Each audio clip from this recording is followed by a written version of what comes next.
It all started when I was chilling with my brother and he suddenly said, Mommy, Dubai chocolate. I want Dubai chocolate. I rogered his request, packed all my stuff, grabbed Labubu, and got on a first plane to Dubai. I reached Dubai and I was handed 10 GB SIM card just because I'm pretty. I didn't want to lose those privileges, so I decided to do my hair right in the airport.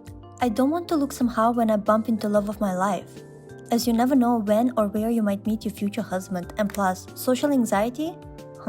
It has nothing over me. I take a taxi to Marina and arrive at my hotel. The view from the room was just so beautiful. Just look at that. And let me tell you something, I've never seen this many tall buildings all at once. I was already in love with Dubai. Right after, I headed to the mall and had this out-of-this-world French toast. You can call me dumb all you want, but did you know that there is a beach right in the middle of the city? I was mind blown. I thought I was in the desert. After finding out the existence of the sea, I headed to Atlantis to look at some fishes, but the aquarium was closed by the time I arrived. But there were several viewpoints available from outside to look at the fishes, and it almost felt like I already went into the aquarium. The next day, I went to check out the tallest building in the world, Burj Khalifa.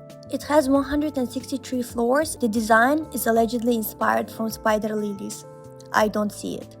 I went to like 3 different viewpoints, and guess what? The building looked exactly the same from all. At some point, my head started to hurt from constantly looking up, so I went and watched the fountain show. After the show, I headed to a nearby cute French cafe to have more French toast, and it was out of this world times 2. After the toast, by magic, I suddenly appeared in front of this cool-looking building that's covered in Arabic calligraphy. Turns out, it's the Museum of the Future. The inside of the building looked nothing like I have imagined, so futuristic yet very cultural. And look at that flying fish! So freaking cute. This Museum of the Future is supposed to show how Dubai would look in 2071.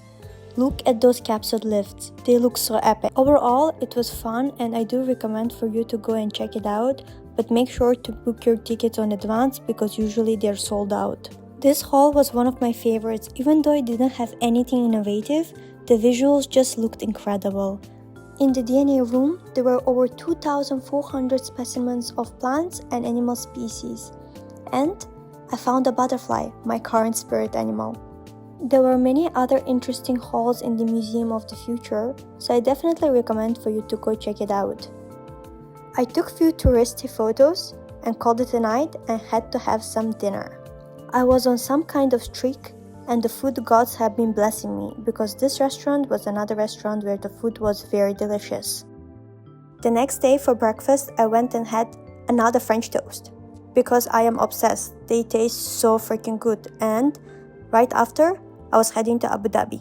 First thing in Abu Dhabi, I took a taxi to Corniche Beach. It's a public beach.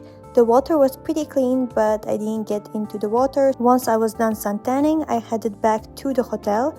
I decided to walk to it. Abu Dhabi has a different vibe than Dubai. I definitely prefer Dubai vibe more. Abu Dhabi is more reserved, more peaceful, and definitely more family oriented.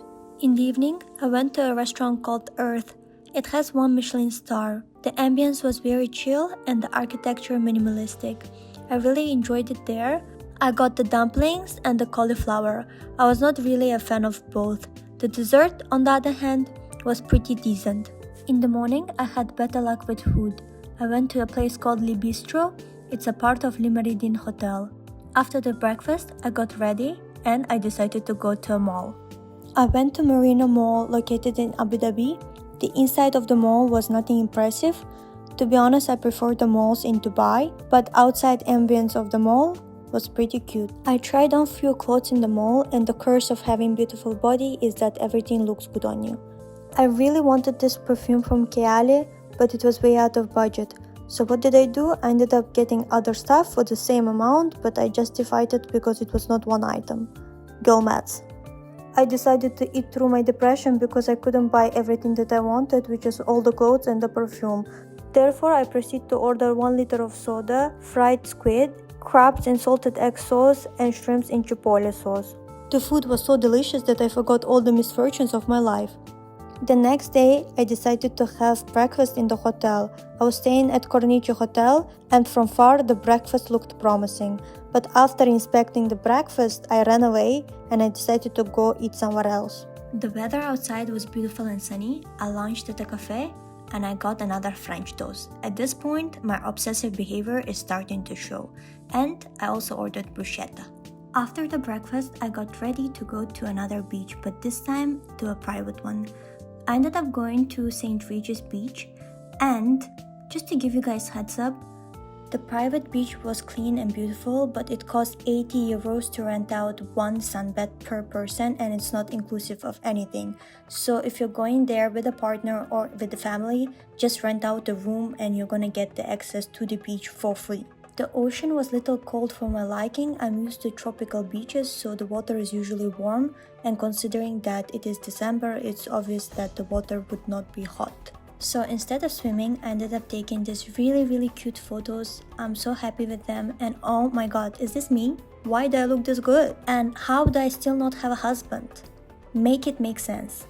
The seafood restaurant that I was in the first time was so good that I had to overdress and go there for the second time around. I dressed as if I'm going for fine dining because that food is just chef's kisses. This time around there was a little queue, but it's all worth it. The food is very delicious and affordable.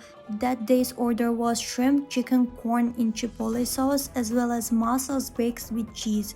And I also got another liter of a drink that was peach tea. My stay in UAE was coming short, but I had to go visit Grand Mosque in Abu Dhabi. The uniqueness of this mosque is that it has 82 domes and all the chandeliers inside are made out of Swarovski crystals. It also has world's largest handmade carpet. The mosque was really beautiful, but the only thing I was not really happy about is the fact that you couldn't really go inside. It was really barricaded everywhere, so I was not able to make a quick prayer. Also, regarding the dress code, please be careful, they're very strict. You need to follow the rules, if not you're not going to be allowed. Even though I was dressed pretty modest, I still had to buy arm cover as well as headscarf. The headscarf should be attached to your head at all times, especially when you're taking photos. If not, guards will make you delete it. I almost forgot what I came for, which is Dubai chocolate. My brother would have hara-kiri'd me. They were not available in store and you could only buy them online in Deliveroo app. So that's exactly what I did. It arrived within 40 minutes. Allegedly, you're supposed to eat them within 3 days. Knowing my brother, it's not even gonna last a day. I secured the goods, packed my bags. The chocolates were top priority, so they were hand carried. I have a last look at Burj Khalifa and returned to Malaysia with starry nights.